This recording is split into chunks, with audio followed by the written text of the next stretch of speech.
पहले सिर्फ वॉर से शुरू हुआ था, पर उसके बाद अब आप देख रहे हैं सेंसेक्स में ब्लड बाथ चल रहा है। रियल एस्टेट के अंदर लोग कह रहे हैं भारी क्रैश आने वाला है, रुपया लगातार गिरता जा रहा है। हम एक तरह से नई फॉर्म ऑफ वर्ल्ड वॉर 3 में हैं।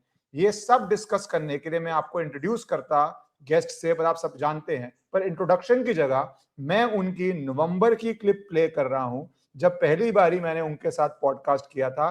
तब जो उन्होंने बोला था, और क्या बोलते हैं, प्रूफ, और video proof is the best proof to show what is the credibility behind the prediction. क्योंकि बाद में तो आप कुछ भी बोल सकते हो। ये नवंबर की है, जो उस समय मेरे चैनल पे बहुत लोगों ने देखा था, तो ये थंबनेल डाला था हमने कि 26 में क्या क्या होने जा रहा है। और उस थंबनेल के साथ एक क्लिप देखिए आप, 2026 की प्रिडिक्शंस, और आप देख पाएंगे 4 महीने पहले की थी। अब ये वीडियो देखिए आप। Definitely going to be very tough, especially after March 2026. I see a very एक बड़ा ही अजीब सा फेज देख रही हूँ जहाँ पे आप बहुत सारे बदलाव देखेंगे, जहाँ हमें जैसे कोविड में लाइफस्टाइल चेंजेस करने पड़े थे, ऐसे सबको बेसिक्स पे आने की शायद जरूरत पड़ जाएगी। लोगों को बेसिक्स पे आने की जरूरत पड़ेगी। कोविड जैसी चीज हो रही होगी। नवंबर में कोई कोविड शब्द भी ले रहा था, और आज किसने ये शब्द लिया? भारत के प्रधानमंत्री ने, जहां पे वो कहते हैं सिटीजन्स को, आपको याद है पार्लियामेंट में, no less a place, prepared रहिए, यूनाइटेड रहिए, जैसे हम साथ थे कोविड के अंदर। और कोविड के अंदर रीना जी ने क्या कहा था कि हमें वापस बेसिक्स पे जाना पड़ेगा, जो हम सब इमेजिन कर रहे हैं। तो आपको ये पता होना चाहिए, कई बार अगर आप ध्यान से सुने तो आपका कितना ज्यादा फायदा हो सकता है। तो thank you Reena ji for taking out time joining. आपने लोगों को नवंबर में ही वार्न किया था कि हमें बेसिक्स पे जाना पड़ेगा, कोविड जैसी सिचुएशन हो सकती है।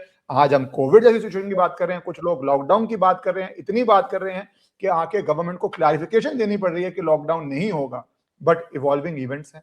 तो क्या क्या होगा आज हम सब डिस्कस करेंगे, ग्लोबल वॉर से लेके इकोनॉमी तक। Thank you for joining. Thank you so much for having me.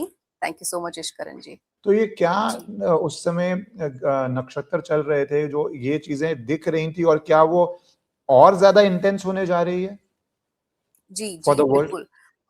Yes, I'll tell you what I saw at that time and अभी भी क्या होने वाला है. So whenever we look into mundane astrology, हम किसी particular country की बात करते हैं या किसी particular region की बात करते हैं, जो मैंने आपको पहले भी बताया था कि ये जो boundaries हैं ये तो man made हैं, ये तो हमने बनाई हैं कि यहाँ पे ये वाला नक्शा जो है इसकी बाउंड्री यहाँ पे कट गई तो ये पाकिस्तान हो गया, ये भारत हो गया या ये ईरान हो गया. We have created those boundaries. But when we see through the eyes of astrology, we use certain tools like Sarvatobhadra Chakra, we use Kurma Chakra, we use other nakshatras and all. Nakshatras के अलग directions होते हैं. For example अभी जो direction चल रहा है कुर्मा चक्र के हिसाब से, उसमें 3 नक्षत्र बहुत प्रोमिनेंट हैं. रेवती और जो कि एक लास्ट नक्षत्र है, 27th नक्षत्र है, उसके पहले वाला नक्षत्र पे अभी हम हैं. 26th नक्षत्र में है शनि, उत्तर भाद्रपदा में. और शनि को ही हम सबसे ज्यादा इंपॉर्टेंस क्यों देते हैं? क्योंकि ये 30 साल बाद आया है. 30 साल बाद जब लास्ट राशि में, आखिरी राशि में कोई भी प्लैनेट आता है, उसमें भी शनि जो कि सबसे स्लो मूविंग प्लैनेट है, तो हम, और कर्मों के कारक हैं वो सबको पता है, और वो आखिरी राशि में आए हैं, उस राशि में आए हैं जहाँ पब्लिक सेंटिमेंट्स हैं, जो स्पिरिचुअलिटी के लिए जानी जाती है, जो एक तरीके से एक इरा के अंत के लिए जानी जाती है. सो वहां शनि आए और वो उत्तर भाद्रपदा नक्षत्र में पहुंच रहे थे, मतलब आखिरी नक्षत्रों में भी पहुंच रहे हैं. So I saw at that point in time what is the condition of Rahu, what is the condition of Mangal, and why did I see Mangal? क्योंकि भारत की सितंबर 2025 में मंगल की महादशा शुरू हो गई. So मंगल का मूवमेंट तो मुझे देखना ही था, बिकॉज मंगल ड्राइविंग सीट पे है. जहां जहां मंगल जाएगा 1.5 महीने के लिए, 45 डेज के लिए, और हर 45 डेज में राशि परिवर्तन करता है, घूमता है. सो वहां वहां वो अपना एक्शन दिखाएगा, बिकॉज मंगल एक्शन ओरिएंटेड है, योद्धा है, और एक फायरी प्लैनेट है, वॉर्स को दिखाता है, फायर को दिखाता है. तब हमने देखा कि किस तरीके से वो मूव कर रहा है. अब मुझे पता था इस टाइम पे, जो मैंने आपको एक टाइम ड्यूरेशन दिया था मार्च के आसपास, Mars will be joining Rahu. Mars Rahu को ज्वाइन करेंगे, जो कि राहु कुंभ राशि में है ट्रांजिट में. मार्स भी ट्रांजिटिंग, मार्स भी वहां पे उसको ज्वाइन करेंगे, और साथ में 2-3 और प्लैनेट्स होंगे, जैसे सूर्य. सूर्य का वहां होना मतलब सत्ता में परिवर्तन है, सत्ता में कुछ हो रहा है। हमारे इंटरनल कन्फ्लिक्ट्स भी आप देख रहे हो कितने चल रहे हैं। So internal conflicts, external conflict, something happening to the power, to the political leadership at a global level.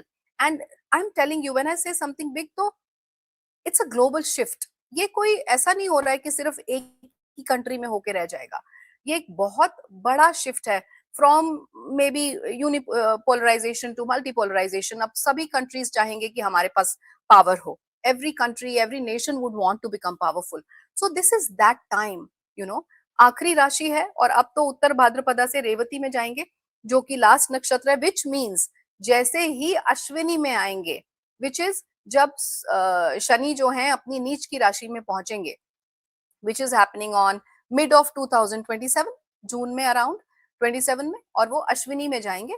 आप देखेंगे तब तक कि ये सब कुछ जो हो रहा है उसका कहीं ना एक क्लैरिटी आ जाएगी कि हाँ अब तो ये होके रहेगा जो हो रहा है। अभी हम लोग सब एक बबल में है कि कितना चलेगा वॉर, कहाँ तक जाएंगे, कहाँ तक, और यू नो कब तक रहेगा ये। लेकिन तब क्लैरिटी आ जाएगी सबको, नहीं भाई अब तो चलेगा, अब तो ये रहेगा। अभी जब तक एंड नहीं हो जाएगा, जब तक रिजल्ट नहीं आएगा, तब तक ये चीज चलती रहेगी। ये हमें मिड 2027 में पता चल जाएगा। ऑल्सो छटनी करने आए हैं शनि, जो मैंने शायद बार बार बोला है, हर प्लेटफॉर्म पे बोला है, तब तक छटनी भी हो जाएगी। I am not saying here कि करप्शन बिल्कुल खत्म हो जाएगा भारत में तब तक, no, not at all. It will take maybe a decade अभी, और इनफैक्ट होना चाहिए करप्शन खत्म। जब तक ये चीजें खत्म नहीं होंगी, हम अपने सनातन से, अपने रूट्स से, अपने कर्मों से, अपनी जड़ों से नहीं जुड़ेंगे, ये सब कुछ होता जाएगा। बिकॉज सी जियोपॉलिटिकली या न्यूज में जो मेन स्ट्रीम उनके हिसाब से इट्स अ एक्शन, ये एक एक्शन हो रहा है।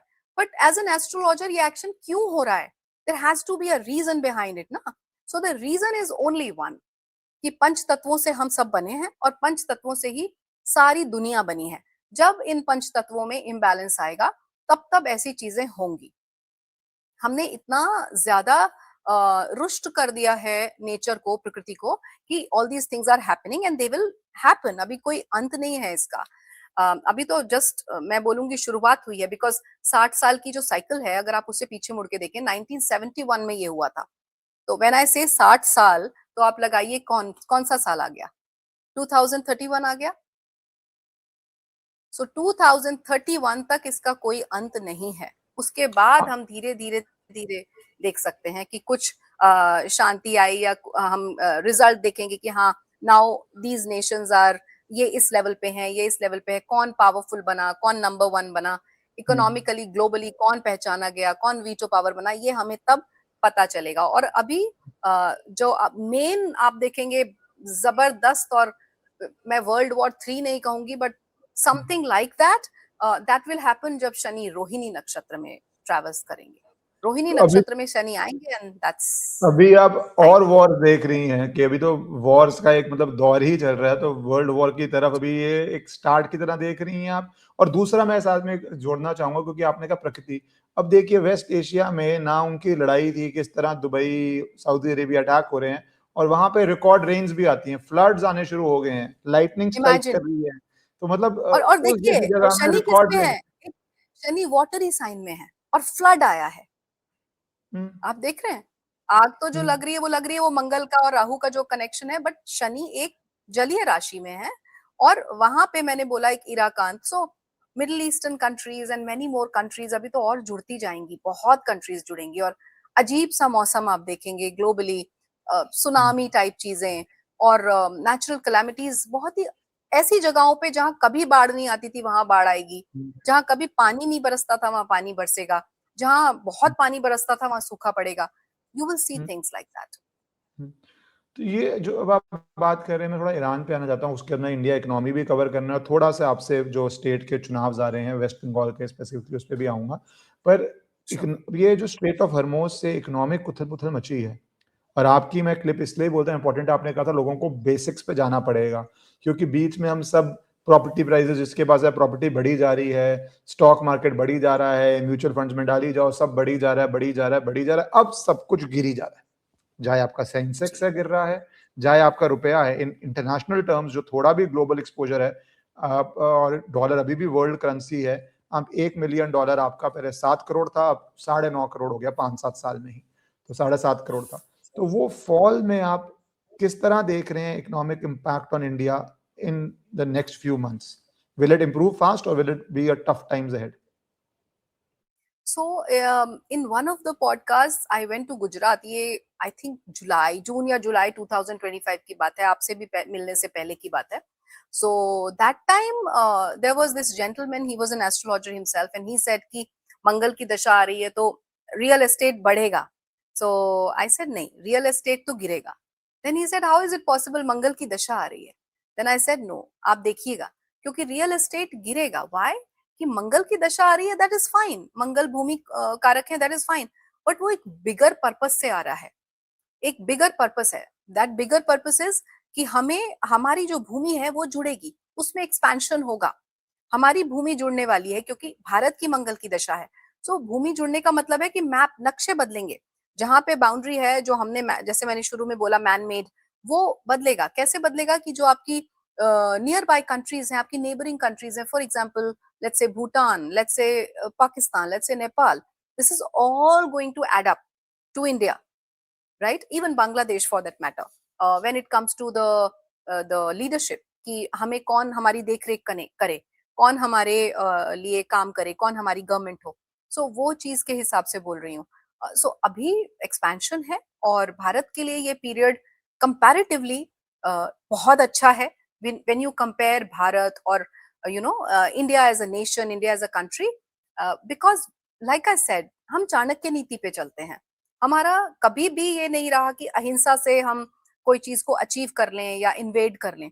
आप देखिए कि ऐसे टाइम्स पे जहाँ पे कोई किसी की मदद नहीं करने के लिए खड़ा होता है, भारत हमेशा खड़ा होता है. Our country, our nation, our leadership had been, taking care of those countries also, जो शायद हमारे अगेंस्ट कभी बोले हों. So that's the kind of संस्कार वी कैरी. जब इस तरीके का संस्कार हम लेके आगे बढ़ रहे हैं, सो लाइक एक चीज है ना, जो हम कर्मा थ्योरी के हिसाब से, जो मैंने बोला कर्मों के कारक. सो जब कर्मा थ्योरी के हिसाब से हम देखते हैं, so we are somewhere, I am not saying 100% clean, but we are somewhere much better than many other countries and many other nations. So Bharat will be doing very well, whether it's economy or whether it's the defense portion, whether taking a place in the world forum. Bharat will be doing excellent. हाँ, ये period challenging है, ये जो हाँ, है मैं चल रहा है. सेकंड पार्ट पे आना चाहता हूँ कि एक होता है कंपैरेटिव, एक होता है ऑब्जेक्टिव. अब which is a fair statement, क्योंकि कंपैरिजन में वर्ल्ड में क्या हो रहा है, मैं भी लोगों को ये बोलता हूँ, आप कंपेयर करोगे ना ऑस्ट्रेलिया में जहाँ पेट्रोल पंप बंद हो गए हैं, न्यूजीलैंड जिसके अंदर कहा जा रहा है रिफाइनरीज ही उसने शट डाउन कर दी थी और सिर्फ चाइना से एक्सपोर्ट करता था, तो चाइना ने एक्सपोर्ट करना तेल बंद कर दिया है. आपने रिफाइनरीज बंद कर दी क्योंकि आप बहुत ज्यादा वो हो गए थे, वोक हो गए थे, रिफाइनरीज आर बैड हो गए थे और सोच रहे थे कि भैया सप्लाई चेन तो परमानेंट है. और ये भी वर्ल्ड की रियलिटी है, बहुत देशों ने कुछ इंडस्ट्रीज ही बंद कर दी हैं बिकॉज सप्लाई चेन्स वो परमानेंट मान के बैठ गए थे. पहले every nation had to be self sufficient.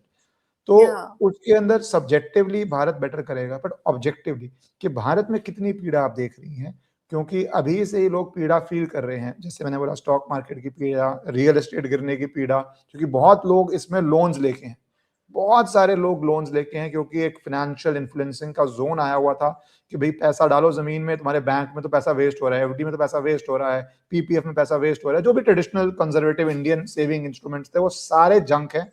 और आप या तो जाओ शेयर मार्केट में, जाओ रियल एस्टेट में, and there massive loans which are हर बंदे की इनकम के हिसाब से.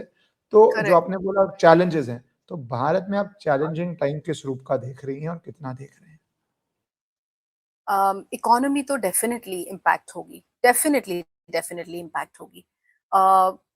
आपने बोला बहुत सारे लोग जो लोन्स लेके बैठे थे या बहुत उनके ऊपर इस तरीके के ऑब्लिगेशंस हैं, बर्डन्स हैं.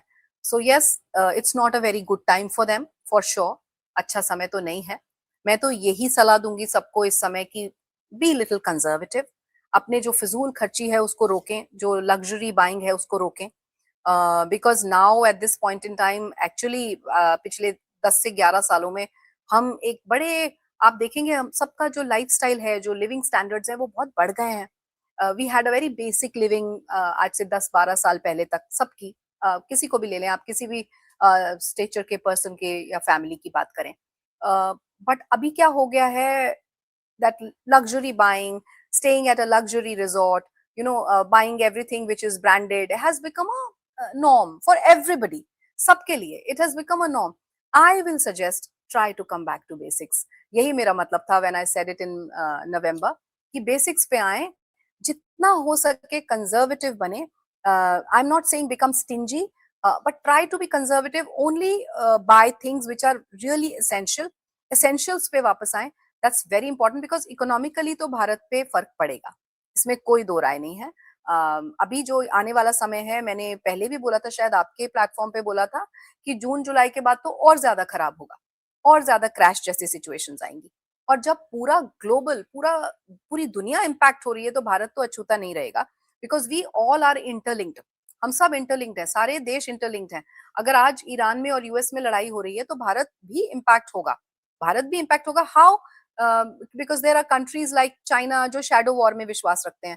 पहले वो पाकिस्तान को हेल्प कर रहे थे, आज वो ईरान को हेल्प कर रहे हैं. इस तरीके की चीजें चल रही हैं, और इसको देख के यूएस ताइवान, वियतनाम और फिलीपींस को तैयार करेगा. सो सारे कंट्रीज, सारे small big all nations will get impacted, because at the end of the day we are all connected on a humanitarian ground. है तो सब ह्यूमंस, तो उस तरीके से हम कनेक्टेड हैं. So Bharat definitely will be impacted economically, and somewhere अगर आप लोगों ने, मैं तो सब ऑडियंसेस को बोल रही हूँ और मेरा कोई अल्टीमेटम नहीं है, because I also belong to the same creed, कि अगर नहीं कंट्रोल करा then definitely there is a problem. बहुत बहुत दिक्कत आ जाएगी अगले साल से. आप कह रहे हैं कि अभी स्थिति और खराब होने जा रही है जून जुलाई गोइंग फॉरवर्ड, क्योंकि आप तो नवंबर से, जैसे आपने कहा वो क्लिप में भी, कि people should need to come back to Definitely their going to be very tough, essentials or especially after March 2026. I see a very very एक बड़ा ही अजीब सा फेज देख रही हूँ, जहाँ पे आप बहुत सारे बदलाव देखेंगे. जहाँ हमें जैसे कोविड में लाइफस्टाइल चेंजेस करने पड़े थे, ऐसे सबको बेसिक्स पे आने की शायद. लाइफस्टाइल चेंजेस एंड बेसिक्स तो अभी हो रहा है, क्योंकि पेट्रोल की बहुत जगह से रिपोर्ट आ रही है, गैसोलीन की रिपोर्ट आ रही है कि एक बड़ा चैलेंज बन गया है. और मैंने कहा, जैसे अगर चाइना ने एक्सपोर्ट रोक दिया है जो न्यूजीलैंड भेज रहा था, या रशिया कल को रेट बढ़ा देता है क्योंकि विंडफॉल गेन करना है, या कुछ देशों में एक्सपोर्ट रोक देता है. We are an oil importing country, we are energy importing country. तो जो देश एनर्जी इंपोर्टिंग है उन पे तो एक मैसिव आएगा ही. और अभी हमारे क्लाइंट्स के, मैं आपको लीगली बताऊं तो बहुत सारे कॉन्ट्रैक्ट्स जो हो रहे थे, लोगों के रीनेगोशिएशन की बातें शुरू हो गई हैं कि भाई मेरी रेट ऑफ परचेज ही बढ़ गया है, फोर्स मेजर है, वॉर है. Force majeure is events beyond your control. तो अर्थक्वेक आ गया, वॉर हो गई, फोर्स मेजर लग गया, कॉन्ट्रैक्ट कैसे परफॉर्म होगा. तो वो अभी से ही लोगों में हुआ नहीं है, बट पिछले 5 दिन में any big business player discussion शुरू हो गई है. तो यू थिंक जून जुलाई में ये और ज्यादा बढ़ने वाला है, और ज्यादा इसके अंदर टेंशन आने वाली है? बिल्कुल बिल्कुल आने वाली है. और ऑयल और गैस जिसकी हम आज बात कर रहे हैं, वो तो कोई बड़ा मुद्दा रहेगा ही नहीं निष्करण जी. आई एम टेलिंग यू, ये बड़ा मुद्दा रहेगा ही नहीं. इससे तो बड़े बड़े मुद्दे आ रहे हैं. और मैंने जो अभी थोड़ी देर पहले बोला, मोदी जी इसके लिए पार्लियामेंट में आके नहीं बोल रहे हैं कि तैयार रहो, वो इसके लिए नहीं बोल रहे हैं. आई एम टेलिंग यू, आप अगले 10 से 15 दिन में कुछ देखेंगे. I don't want to again say it, क्योंकि इतना ट्रोल करते हैं ना लोग उठा के कि आपने ऐसे बोल दिया. But actually I am telling you, you will see something happening in the 10 to 15 days. अभी तक सब कुछ काइनेटिक एक्शन के फॉर्म में नहीं था, सब कुछ हिडन कोहर्ट था. अभी सामने सरफेस पे आने का समय है, और मंगल की दशा है, सरफेस पे तो आना पड़ेगा. ऑल्दो भारत असर्टिव रहेगा, भारत ऐसे अग्रेसिव मोड में हमेशा नहीं रहता, like I always said, until and unless that becomes the last resort. हमारी लीडरशिप वो नहीं करती है जो उन्होंने मई में करा, मई 2025 में. ऑप सिंदूर जो हुआ वो ऐसे ही नहीं हुआ. That was the last resort. We were not left like steroids होता है ना, स्टेरॉइड्स देते हैं आपको बीमारी में कि बस इसके बाद कोई रिजॉर्ट नहीं है. वो सिचुएशन जब आ जाती है, that is the time when our leadership takes such actions. And this period is definitely very very potent and very prone where we are sitting today. बहुत बहुत पोटेंट और बहुत प्रोन पीरियड है ये अगले 10 से 15 दिनों के बीच में. We have to be extra cautious. और जो मैंने एक वीडियो में बोला था, मैं आज भी उसको स्टिक करती हूँ. Yes, we all should be prepared with some liquid cash, with some physical gold, with your medicines, with solar chargers. You should be prepared. क्योंकि आपने अभी बोला हम गैस और ऑयल को इंपोर्ट करते हैं, एब्सोल्युटली राइट, बट भारत जिस तरीके का देश है और जैसी हमारी एक बड़ी स्ट्रॉन्ग लीडरशिप है, बड़े स्ट्रॉन्ग एक टीम है, उसके हिसाब से हम बहुत दिन तक इंपोर्ट नहीं करते रहेंगे, हम डिपेंडेंट नहीं रहेंगे। हमें इंडिपेंडेंट बनना है, इंडिपेंडेंट नेशन बनना है। अभी गोदावरी बेसिन में या कहीं पे आप अभी एकदम से नहीं, बट उसको करने में कुछ साल लगेंगे। We will start having oil from within, हमारी डिपेंडेंसी नहीं रहेगी। प्लस ऑयल और गैस का जो कंजम्पशन है वो खत्म हो जाएगा, वो कम हो जाएगा, बहुत कम हो जाएगा। वी विल बी और more towards the the eco, the green side, हम ज्यादा उस यही तरफ चले जाएंगे। यही सारी प्रॉब्लम तो वेस्ट एशिया को आ रही है, जिसको एक तरफ अपने आप को दुबई ने क्यों अपने आप को एक डेस्टिनेशन बना लिया, जहाँ पे आपको लाइफस्टाइल मिल रहा है, real estate is contributing, education की यूनिवर्सिटीज खुल रही हैं, डाटा सेंटर्स खुल रहे हैं, बिकॉज दे आल्सो रियलाइज कि अब 100 साल का साइकिल हो गया, एनर्जी के ऑल्टरनेटिव सोर्सेज आ ही जा रहे हैं। और एकदम से फिर ईरान ने उस पूरे जो कॉन्सेप्ट था, क्योंकि वो सिटीजनशिप तो वैसे ही नहीं दे रहे, आपको जी 20 साल बाद भी आप एक तरह से विजिटर ही हो जब कुछ हो जाए। सिटीजन के राइट बहुत अलग हैं in law than a right, person who has residencies. तो वो अब उन पूरे देशों के लिए भी रीथिंक का टाइम आ गया, और इंडिया के लिए भी रीथिंक का टाइम आ गया है। क्या हर नेशन को वापस जाना पड़ेगा, जैसे एक टाइम पे था, आज से बहुत साल पहले, कि आपकी सारी जरूरतें गांव में ही पूरी होती थी, या एक शहर में ही, या एक कस्बे में ही। तो वो इंटरलिंकेजेस ऑफ वर्ल्ड भी अब एक बड़ा सवाल है। हाउ डू यू सी बड़ा US going now in the next year और सो? ये यूएस का आप क्या हाल देख रहे हैं, और ये यूएस के हाल से हमारी स्टॉक मार्केट्स का और वेल्थ क्रिएशन का क्या हाल देख रहे हैं? देखिए, इसके लिए मैं आपको थोड़ा astrologically I take you back in times. अभी जैसे मैंने जो साइक्लिक पैटर्न की बात करी, जो 60 साल का जो साइकिल, जो बदलाव है, उसकी जो मैंने बात करी, वो जब बदलता है हर 30 साल में, शनि का राशि परिवर्तन है और 60 साल का एक प्रॉपर एक साइकिल है। तो 1971 में कुछ हुआ, उसके बाद आप 30 इयर्स लगा लेंगे तो सम टाइम इन 2001 कुछ हुआ, उसके बाद अब 2031 में कुछ होगा। सो वो क्या कुछ हो रहा है और क्या होना है, 71 का हमको सबको पता है, genocide and how Bangladesh and everything, we all know about it. वो हमें क्या उसके बारे में बात करनी है। 31 में क्या होगा, मैंने अभी आपको मेंशन किया कि 31 तक we will have a total different global power, we will have a total जो levels हैं, hierarchy है, वो सब बदल जाएगी। Maybe the way government works, maybe the way we use currency, we see currency, we perceive currency, सब कुछ बदल जाएगा, सब कुछ डिजिटलाइज हो जाएगा, because we will be touching Rahu महादशा then। मैं भारत की बात कर रही हूँ यहाँ पे। बट अभी जब यूएस की हम बात कर रहे हैं, तो मैंने जो अभी आप बात शुरू करी थी कि साइक्लिक पैटर्न, तो तब वेस्ट ऊपर चढ़ा था। अगर आप देखेंगे वेस्ट ऊपर चढ़ा था, बर्लिन वॉल गिरी, तो भी ईस्ट बर्लिन और वेस्ट बर्लिन में से कौन राइज करा? वेस्ट बर्लिन राइज करा। But now what is happening is the eastern side will rise, eastern side rise करेगा। अब हमारा वो जो एक टाइमिंग आ गई है ग्लोबल एस्ट्रोलॉजिकली या वेदों के हिसाब से, सो ईस्ट ऊपर जाएगा, और ईस्ट में पाकिस्तान भी आता है, लेट मी टेल यू। सो वो कैसे ऊपर जाएगा? वो तभी ऊपर जाएगा जब उसका जो बेस है वो उन वापस जड़ों पे आएंगे। उनकी जड़ें क्या है? They are all converted, right? So उनका कन्वर्शन होना है। ईरान भी पर्शिया हुआ करता था, ईरान में भी सनातन हुआ करता था। Christianity and Sanatan is going to, सब कुछ बदलेगा, धर्म बदलने वाले हैं, उनके रिलीजियस बिलीफ्स बदलने वाले हैं। जो इतने सारा कास्टिज्म और ये रेसिज्म हो गया है, उसमें बदलाव देखोगे, बहुत बहुत बदलाव आने वाला है। So US is going to fall as in of the change nutshell. Basically, यहाँ आप बेसिकली आप एज ऑफ चेंज कह रहे हैं, क्योंकि पाकिस्तान की भी हालात जिस तरह हो चुकी है, उधर से अफगानिस्तान की वॉर, उधर से बलूचिस्तान, और रिसेंटली मार्च में ही पहली बारी इस तरह से, जिस तरह वहाँ के आर्मी चीफ ने, फील्ड मार्शल खैर, ने शियाज के बारे में बोला, क्योंकि शियाज वहाँ पे अग्रेसिव हो रहे थे ईरान की वजह से, एंड लिटरली शियाज को धमकाया और कहा कि यहाँ से निकल जाओ। शिया क्लेरिक्स आके बोल रहे हैं ना, अगर शिया इशू अराइजेस इन पाकिस्तान, जो ऑलमोस्ट 20% पॉपुलेशन है, तो फिर तो आपके लाहौर, कराची, उनके गेटोज हैं वहां पे। Entire Pakistan is up in arms, because Punjab भी अगर सेफ नहीं रहा तो क्या रहा पाकिस्तान में सेफ? इंटरनल इश्यूज की बात ही कर लें। करेक्ट, करेक्ट, बिल्कुल ठीक। पर आप देख रहे हैं क्या इंडिया डिसाइसिव पाकिस्तान से वॉर भी अगले 2-3 साल में करेगा? इज इंडिया और या पीओके या इंडिया पाकिस्तान सिचुएशन आप एक्टिवली रिजॉल्व होते हुए भी देख रहे हैं, या इंडिया का कोई डिसाइसिव स्टेप्स भी देख रहे हैं आप उस तरफ?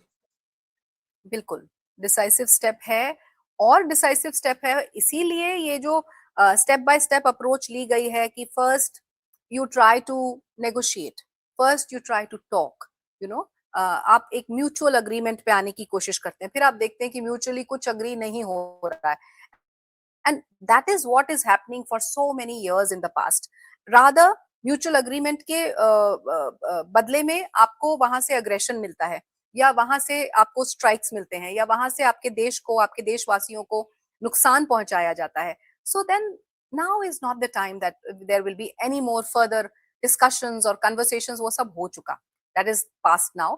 अब तो कोहर्ट ऑपरेशंस हो रहे हैं, trying to isolate the nation which is bothering us for so many years, and then finally kinetic action भी आप in the next few months or years आप देखेंगे बहुत जल्द will be there, and there should be an end to it.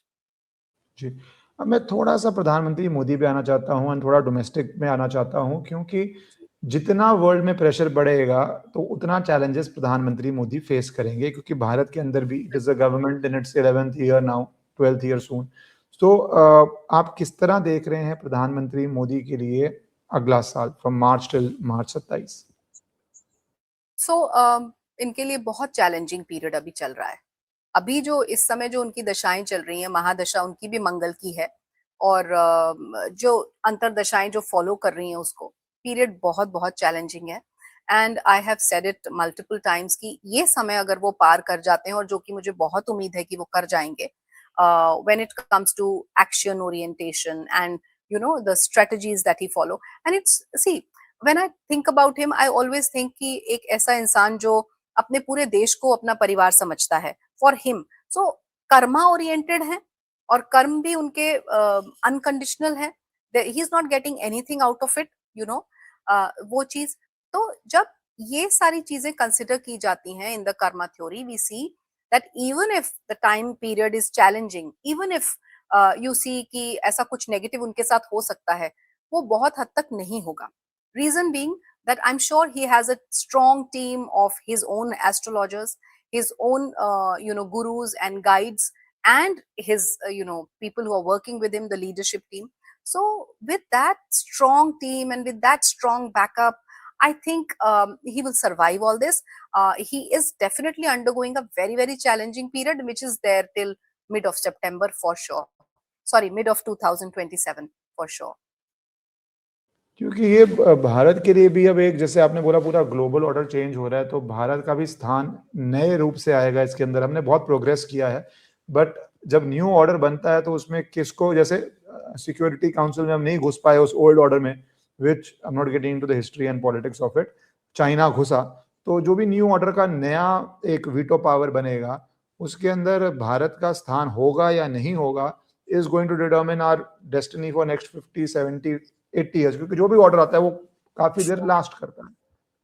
तो उस तरह से दैट्स व्हाई वो आस्किंग कि प्रधानमंत्री मोदी जी का भी अगला साल, क्योंकि in a sense he is representing Bharat. दूसरा जो मैं डिस्कस करना चाहता हूँ कि अब आपको क्या लग रहा है कि, मैं पहले यूपी इलेक्शन पे आता हूँ, योगी जी का चार्ट क्या कह रहा है? Before you move into the domestic election or the domestic thing, I want to answer that thing what you just said. ये जो वीटो पावर की आपने बात की, या सिक्योरिटी काउंसिल की बात की, इसके बारे में really went viral. I said it long time back. I think it was 2025 mid or something. I don't remember the month. I've said it on one of the platforms, and that really became viral. And I said in that one that veto power बनेगा भारत, और हमारा नाम आएगा UN council में. अभी 5 countries हैं, छठा भारत होगा. एंड देर जब ग्लोबल उसकी बात कर रही हूँ और ईस्ट के उठने की बात कर रही हूँ, राइज करेगा, तो ईस्ट में भारत इन द लॉन्ग रन हो सकता है पहले नंबर 1 पे शायद चाइना आने की कोशिश करे, but in the long run veto power, या जो मैंने 2031-32 की बात करी है, उसके बाद जो एक पूरा हायरार्की में बदलाव आएगा, उसमें Bharat will be there in the UN council. क्योंकि ये some tables you need to sit on, otherwise as a joke चलता है, either you are eating on a table or you are a menu on the table, either you are the food or you are the one. तो वो not being a part of the table, which is a historic thing, जहाँ पे हमें क्या offer हुआ था, क्या हमने किया नहीं, वो बहुत लंबा टॉपिक हो जाएगा हिस्ट्री का.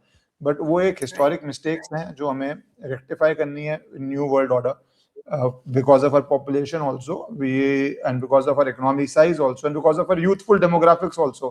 हर तरह से जो पैरामीटर है वर्ल्ड पावर का वो भारत के पास है, अगर वो ड्यू मिले तो। फिर मैं जैसे डोमेस्टिक पॉलिटिक्स ज़्यादा योगी आदित्यनाथ जी का आप क्या देख रही हैं, then I will come on the state elections, क्योंकि उनके लिए भी ये साल काफी कंट्रोवर्सी वाला रहा शुरू से ही, क्योंकि अब चुनाव आ रहा है, लास्ट ईयर ऑफ चुनाव है, and UP is in a sense semifinal. Nobody has been a CM of UP 3 times. Nobody has won 3 state elections. तो बहुत सारी चुनौतियां हैं उनके. जी नहीं, उनके लिए भी चैलेंजिंग टाइम पीरियड है. उनकी 7.5 का लास्ट फेज है आदित्यनाथ जी की, but still his time, his dasha is very favourable right now. 7.5 अंत हो रही है और कहते हैं जनरली एक नॉर्मल आम भाषा में दुनिया बात करती है कि जाती जाती 7.5 कुछ देकर जाती है. सो मुझे उनके लिए ऐसा लगता है कि फॉर हिम वो मूव कर रहे हैं एट अ हायर पेडेस्टल, एक हायर पेडेस्टल पे मूव कर रहे हैं. और अगर हम उसको देश काल पात्र से कनेक्ट करें तो मुझे ऐसा लगता है he will be moving towards the central government. वो उस तरफ मूव करेंगे. नाउ द क्वेश्चन अराइजेस, अगर वो मूव कर रहे हैं तो फिर कौन, यू नो, कि कौन बनेगा, कौन बनेगा करोड़पति, कौन बनेगा चीफ मिनिस्टर. सो चीफ मिनिस्टर के नाम पे फिर अखिलेश जी की बात होती है. सो अखिलेश जी का बहुत बुरा पीरियड चल रहा था, पर अभी उनका पीरियड अच्छा हो गया है, लेकिन अभी भी चैलेंजेस बहुत हैं उनके परिवारवाद की वजह से. प्लस उनके जो दशाएं हैं वो तो बेटर हो गई, पर ट्रांजिट्स कुछ ठीक नहीं है. उनकी जो पत्नी है डिम्पल यादव जी, अगर वो उनके लिए कैंपेनिंग करती हैं, या क्योंकि शुक्र इस समय उनके लिए बहुत इंपॉर्टेंस रखता है, तो maybe he has chances. But somehow I still feel there will be a new face which we don't know अभी. तो यूपी मतलब आप काफी इंटरेस्टिंग पा रही हैं, आप नहीं देख रही कि it's not a sure shot done and dusted thing के योगी के नाथ ही सीएम बन रहे, तो he can go to centre also. And Akhilesh का Yes. चार्ट भी आप पा रहे हैं, अखिलेश यादव जी का भी चार्ट आप पा रहे हैं कि इंप्रूव हुआ है पहले से, तो he is also in the race as things stand right now. Yes, he is very much in the race, और बहुत बहुत मेहनत भी वो कर रहे हैं. और कहीं ना कहीं अपनी जो एक छवि उनकी बिगड़ी थी, वो छवि पे भी उन्होंने बहुत काम किया. He is work really hard on his image, और उनकी इमेज थोड़ी सी पहले से बेटर हुई है, but still I think it's there is a lots to be done. Uttar Pradesh तो जब चुनाव सामने आएगा हम डिस्कस करेंगे, क्योंकि बहुत possibilities and decides not only UP which is nation in itself जितनी जनसंख्या है, but also the future of Bharat. But अब मैं आना चाहता हूँ जो 5 चुनाव आ रहे हैं उसके अंदर अगर मैं स्टार्ट करूँ टीएमसी से, वेस्ट बंगाल से, क्योंकि सबसे कंटेस्टेड चुनाव वो है. क्या देख रही हैं आप वेस्ट बंगाल के अंदर ममता बनर्जी के फ्यूचर को लेके? सो जब ममता बनर्जी के फ्यूचर की बात करते हैं तो Mamata Banerjee is equal to TMC. So इसलिए उनके चार्ट को मैंने नहीं बनाया, या बनाया भी था तो उसके ऊपर ये रहता है कि उनके डिटेल्स करेक्ट है कि नहीं है पब्लिक डोमेन में. So I created the foundation day kundli for TMC. TMC की फाउंडेशन डे कुंडली के हिसाब से अगर आप देख रहे हैं तो जुपिटर, जो कि बृहस्पति हैं, Jupiter, moon, Mars and retrograde Venus, they are sitting in the 12th house. और अभी जो महादशा चल रही है और जो अंतरदशा चल रही है, छिद्र दशा है बृहस्पति की ही. नाउ बृहस्पति इन दिस कुंडली इज अ मारका प्लैनेट ऑल्सो. दोनों ही जो घर हैं, second house and 11th house, दोनों ही अच्छे घर नहीं है जिस तरीके से हम बात करते हैं मारक प्लैनेट है. सो वो वहां जाके बैठ गया और उसकी छिद्र दशा चल रही है. सो आई सी एंड इस समय राहु के ऊपर केतु है. राहु जो इनका नेटल राहु है 7th हाउस में, उसके ऊपर ट्रांजिटिंग केतु है, और नेटल केतु के ऊपर ट्रांजिटिंग राहु है लगन में. So whenever this happens you are on a cross road. It's a cross road situation जब भी ऐसा होता है. So right now it's at a cross road situation. Mamata Banerjee इस साल इस बार जब इलेक्शंस हो रहे हैं, मुझे बिल्कुल नहीं लगता है उनकी जो पर्सनल कुंडली जो मैंने अभी क्रिएट की थी, जिसमें उनकी शनि की दशा अंत होने वाली है, शनि उनका उच्च का था तो उसमें उन्होंने बहुत अच्छा करा, बहुत गेन करा, बट अब खत्म हो रहा है. एंड शनि इज अ कर्म कारक प्लैनेट, सो अपने कर्मों के कारण now there is a downfall that I see for her. Having said that, if in case by chance she wins also, which is a very bleak chance, वो होगा कैसे? Only through some very जो side से आप कर्म करते हैं अलग तरीके के, थोड़े नेगेटिव, उन तरीकों से शायद आप वो पदवी पालें. But like I predicted for Nitish Kumar ji कि वो चल नहीं पाएगा, वो बहुत समय तक उस सत्ता को, क्योंकि उनका समय आ गया है, वो जबरदस्ती उस सत्ता पे, उस गद्दी पे बैठना चाहे तो बैठ जाएंगी, but she will not B, जो कहते हैं ना कि भोग नहीं पाएंगी उसको, उनको उतरना तो होगा ही। सो मेरे हिसाब से उनको ये जो इलेक्शंस हैं उसमें वो जीत ही नहीं पाएंगी। It's a very very hard task for her to win, but even if she does, she will not be able to survive. वो नहीं वहां रह पाएंगी। जैसे नीतीश कुमार का आपने कहा ही था, और नीतीश कुमार जी जीते और बहुत बड़ी विक्ट्री जीते, और अब सवाल उठ गए हैं कि वेदर ही, अब तो उठ गया कि he is become a Rajya Sabha MP, तो he is not going to be the chief minister any longer, which usually is very rare, क्योंकि अगर आप एक बार सीएम बन जाओ तो हटता नहीं है कोई। बट इस पे भी बहुत लोगों ने बोला था कि अरे आपने तो ये बोला था, वो बोला था, but I am telling you Ishkaran ji, things are changing, सब कुछ बदल रहा है, सत्ता में बदलाव है, सब मतलब ऐसी ऐसी चीजें आप देखोगे जो कभी हुई नहीं है। लाइक यू सेड ना वेरी करेक्टली, ऐसा कभी होता नहीं है, it never happens, but it happened. So that's what is going to be the अगर सिचुएशन वो जो हम जैसे सब आपने, आप मुझे याद है नवंबर में आप कह रहे थे कि भैया सबका जस्टिस होगा, सबका हिसाब होगा, जिस तरह बदलाव होगा। क्या यूएस में कोई बड़े बड़े मिलिट्री भी लोग हैं और काफी गेस्ट्स भी आते हैं, शुरू में कोई प्रेडिक्ट कर सकता था ईरान इस तरह की जंग लड़ देगी कि यूएस छोड़ो पूरा वेस्ट एशिया ही डिस्टेबलाइज हो जाएगा? एक नई वॉर की स्ट्रेटेजी आई है जहां पे यूएस तो आप लड़ नहीं सकते, इतने समुंदर पार है वहां पे, आप ड्रोन 35,000 30,000 के ड्रोन से मिलियंस ऑफ डॉलर्स के उनके इक्विपमेंट, बिलियंस ऑफ डॉलर के उनके इक्विपमेंट उड़ा देंगे और पूरे देशों को होल्ड कर देंगे। और वहां छोड़िए ऑस्ट्रेलिया, न्यूजीलैंड, पाकिस्तान में ऑयल क्राइसिस कर देंगे। बेसिकली ईरान ने वर्ल्ड वॉर कर दी है, इकोनॉमिक इंपैक्ट तो वर्ल्ड वॉर वाला क्रिएट कर और दिया। अगर आपको याद हो, इतना सा अगर आपको स्ट्रेट। याद हो मैंने क्या कहा था आपको, जब आपने ये जब बात हुई थी वेनेजुएला की, शुरू में जनवरी में वी हाँ। स्पोक, मैंने आपसे कहा था Iran is not Venezuela, I said it, hmm, Iran is hmm, not Venezuela. So when US is going to do the same thing to Iran, hmm, and so many people kept asking me till February, बीच में कई podcast हुए कि क्या US जो है Iran की soil पे उतरेगा, क्या उतरेगा, क्योंकि वहां पे जो है उनके शिप्स आ गए हैं, ये हो गया वो हो गया, तब तक टाइम नहीं आया था। So I kept on saying कि नहीं, अभी सॉइल पे नहीं उतरेगा, because that is what I was seeing as per the transits there. But as soon as we were nearing end of February, that was the time when the event was supposed to happen. Now when I say event was supposed to happen and I could see it, but then आप एक योग बता सकते हैं as an astrologer कि ये time period है, ये ट्रांजिट्स ऐसे बैठ रहे हैं, ये प्लैनेट्स ऐसे बैठ रहे हैं, ये होगा, हो सकता है। But see nobody is Brahma, you know, अगर हम बिल्कुल ऐसे कर दें ये होगा 100% होगा, तब तो आप ब्रह्मा बन गए ना, then that means you have that veto power कि आप भगवान के लेवल पे पहुंच गए।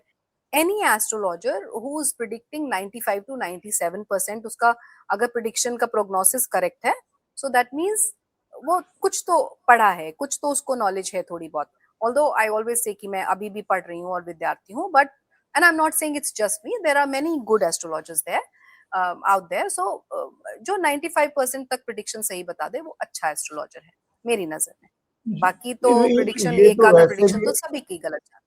I say to anybody who listens, there is no field which is 100% going to be accurate.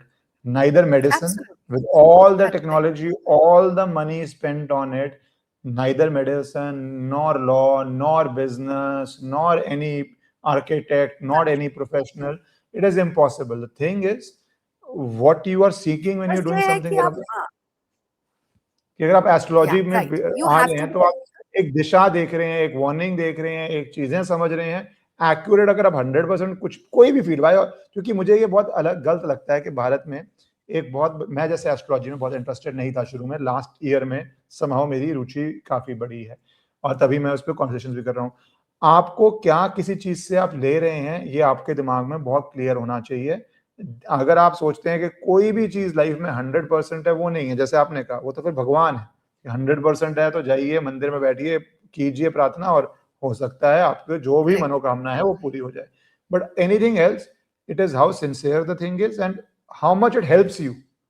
अगर आपको एक, जैसे आपकी है कि भैया कंजर्वेटिव हो, रिसोर्सेज सेव करो, दिमाग में रखो। किसी ने अगर मानो अभी एक बहुत एक्सपेंसिव वेकेशन किया हो इंडिया में या बाहर में फरवरी में, आज वो रियलाइज कर रहा होगा वो पैसे बचाए होते तो अच्छा था, अगर आपकी नवंबर की बात सुनी होती तो राइट, अच्छा था। राइट, तो ये भैया, बिल्कुल क्योंकि आउटपुट अब हो सकता है 4 साल में पहली बार वेकेशन गया हो, बट अगर नहीं किया होता शायद बेटर होता।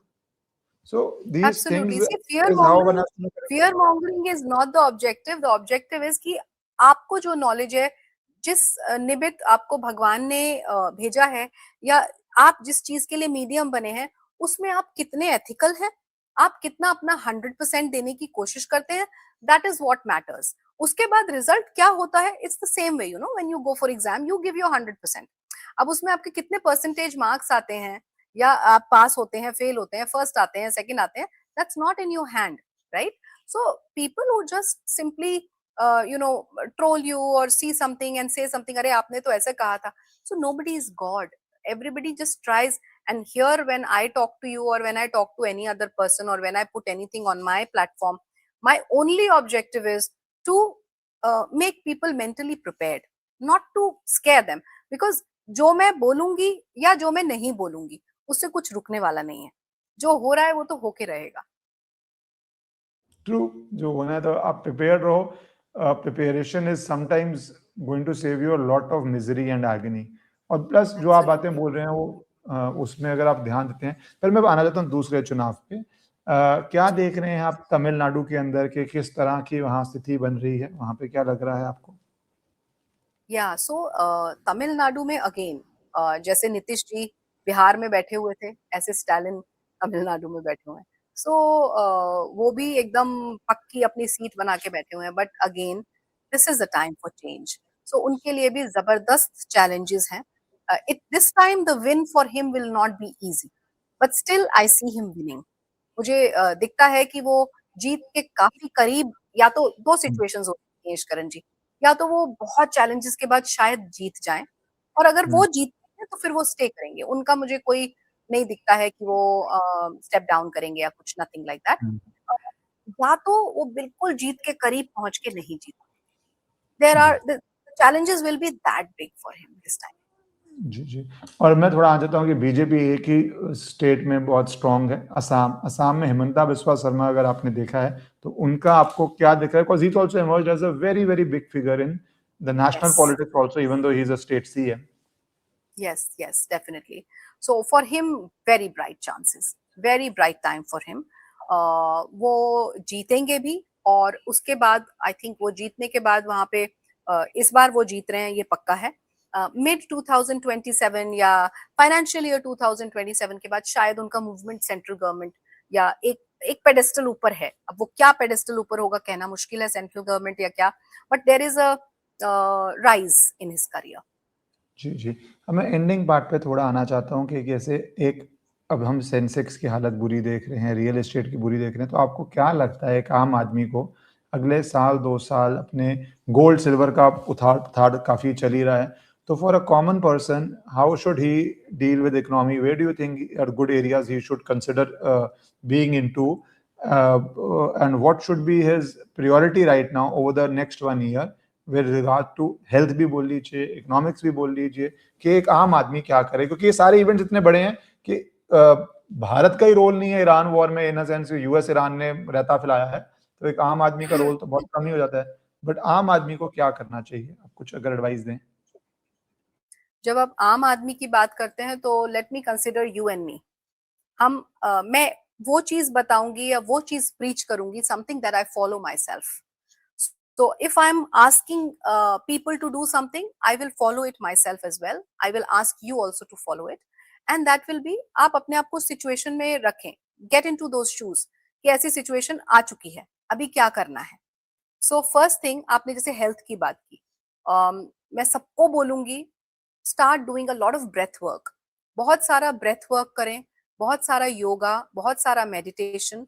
नाउ मेडिटेशन को मिस इंटरप्रेट नहीं करें कि आपको कोई सफेद लाइट, व्हाइट लाइट या ब्लू लाइट दिखेगी, that is meditation. For me meditation is just spending some time with yourself, let's say 10 to 15 minutes every morning.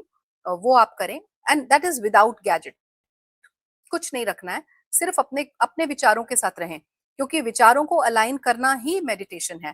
That is the time maybe when you are planning your whole day without anything, without any person, without any gadget near you। That is first thing। Second, आप अपने जीवन में आप किसी भी religion को belong करते हैं, किसी भी कम्युनिटी को बिलोंग करते हैं, कोई ना कोई ऐसा मंत्र या कोई ना कोई ऐसा सेक्रेड टर्म या फ्रेज या वर्ड या वर्स कुछ ऐसा होगा जिसको आप बहुत मानते होंगे। उसको make it a practice, make it your कि हर दिन मुझे वो अपने मन से या वोकली कैसे भी आपको जैसे भी कंफर्टेबल हो उसको एक पार्ट बनाएं अपने लाइफस्टाइल का। I am not asking you to do एक एक घंटे का पाठ या पूजा, but whatever you feel जिससे आप कनेक्ट हो पाते हैं वो करें। Then we come to the financial side. So for the financial side, I will say become conservative. बहुत कंजर्वेटिव हो जाएं, फजूल खर्ची बिल्कुल ना करें। Travels are not safe as it is. सब जगह एक एक करके अभी तो कंट्रीज और जुड़ेंगे। ये तो जितना आप देख रहे हैं वेस्ट एशिया में वो तो कुछ नहीं है, अभी तो जुड़ते जाएंगे। So even I have postponed my Europe trip, don't worry about that. So वो भी खत्म है। So no trips, no vacations, try to save money. वैसे भी सारे के सारे एयर फेयर्स बढ़ रहे हैं। लग्जरी बाइंग, लग्जरी सेगमेंट में बहुत पैसा लगाना, ब्रांड्स और ये सब कम करें। जिन फैमिलीज में शादियां हैं, ट्राई टू अंडरस्टैंड कि समय अच्छा नहीं है, ठीक नहीं है आगे आने वाला। तो वहां पे जो हम थोड़ा एक शो ऑफ बहुत होता है, specially in the northern side, Delhi NCR Gurgaon, तो वहां पे थोड़ा शो ऑफ कम करके शादियों को थोड़ा एक क्लोज नेट और एक ज्यादा हैप्पी जैसे पहले टाइम पे होता था वैसा ओकेजन बनाने की कोशिश करें। Spend on gold, spend on silver. इसके ऊपर लोगों ने मुझे बहुत बोला था कि आपने तो बोला था जी सिल्वर बढ़ेगा, गोल्ड बढ़ेगा, और ये तो फिर से डिप हो रहा है। So these corrections will be there. ये आता ऊपर नीचे होता रहेगा, but in the long run safe haven will be gold. Believe me, 2030 में 5 लाख टच करेगा। सो लेते जाएं, जिसके पास जितना सामर्थ्य है लेके रखें। Physical gold, physical silver, physical gold ज्यादा प्रेफर करूंगी बोलना, जिसकी जो सामर्थ्य है। थोड़ा लिक्विड कैश घर में जरूर रखें, कम से कम 1-2 महीने का राशन खाना, जो भी सीरियल्स, जो भी आटा चावल जो भी रखना है वो रखें, लेग्यूम्स, लेंटल्स, पल्सेस सब रखें। देन मेडिसिन, अगर आप किसी एक कोई भी क्रोनिक परेशानी है, लेट्स से बीपी, थायराइड, कुछ भी है, सो अपनी 2 महीने का मेडिसिन का स्टॉक रखें, very important. I am telling you, ये अभी बड़ा सुनने में लग रहा है कि अरे ये क्या बोल रही हैं, but you will see this happening, you will need it. और when will you need it? Suddenly, it will be all of a sudden. सब अचानक से हो जाएगा। बैंक्स अचानक से बंद हो गए, पैसा कहाँ से निकालेंगे? सपोज इंटरनेट बंद हो गया अचानक से, इलेक्ट्रिसिटी का तो नहीं बोलूंगी कि, क्योंकि देखिए अब मोदी जी चाहे कितना ही बोल रहे हैं कि गैस और एनर्जी और ये कुछ नहीं है, ये हमारे पास बहुत अच्छा खासा स्टॉक है, अभी बहुत समय तक हमें कोई दिक्कत नहीं आने वाली है। The main problem is something else, so we all will see that. आपने जो बैंक्स पे बात बोली वो बहुत इंपॉर्टेंट है, क्योंकि बहुत लोग समझते हैं कि, मैं बैंक क्यों बोलूँगा, बैंक्स में अलग अलग रीजंस आ रहे हैं। एक बैंक का चेयरमैन रिजाइन करता है बोलते हुए एथिकल रीजंस हैं, एक बैंक में एफडी का फ्रॉड हो जाता है। ये तो इंडिया का है, पर ग्लोबली, क्योंकि जो भी बैंकिंग में अगर रिसेशन आएगा वो ग्लोबली आएगा, तो बहुत सारे फंड्स विड्रॉल लिमिट्स को रोक रहे हैं। जो लोग सोचते थे कि भैया मेरा money is liquid, real estate illiquid है, इन फंड्स में है, मैं सुबह बोलूंगा 1 घंटे में मेरा पैसा मेरे अकाउंट में डल जाएगा। रियल एस्टेट फर्म्स, यूबीएस और समथिंग, $500 मिलियन का it's saying no withdrawals for 3 years. जो आपके डेट फंड्स हैं, इक्विटी फंड्स हैं, वो विड्रॉल रोक रहे हैं। तो ऑब्वियसली इंटरनेशनली मनी की लिक्विडिटी और प्रेशर बढ़ रहा है, मतलब मनी अवेलेबल नहीं है। मतलब जितना मर्जी डॉलर, हम प्रिंटिंग की बात करते हैं कि डॉलर छापी जा रहे हैं, वो छापी जा रहे हैं, तब भी ऐसा सिचुएशन हो गई है that they are not willing to reimburse you, और उस पर लिमिट्स डाल रहे हैं। और जो ग्लोबल हो रहा है वो इंडिया में उसका एक प्रभाव पड़ेगा। तो yes, people should be aware that money and its supply and liquidity and all could become a global issue now. Definitely definitely, देखिए सप्लाई चेन तो इम्पैक्ट हो ही गई है, और सप्लाई चेन जब बहुत दूसरे नेशंस में, दूसरे कंट्रीज में हो रही है, तो भारत में भी उसका इम्पैक्ट आएगा। और जो अभी आपने बात करी कि फाइनेंशियल सेक्टर में और बैंक्स में, ये तो मैंने बहुत, ये इसके लिए भी मैंने वीडियोस बनाए थे अपने चैनल पे, जिसमें मैंने एक टाइम ड्यूरेशन दिया था, जिसके बीच में बोला था कि बैंकिंग से connected, I think it was between 18th January to 18th March, I think I said, and it happened. Punjab National Bank में लॉकर्स का कुछ प्रॉब्लम हुआ, कहीं कुछ प्रॉब्लम हुआ, तो ऐसी चीजें हुई हैं।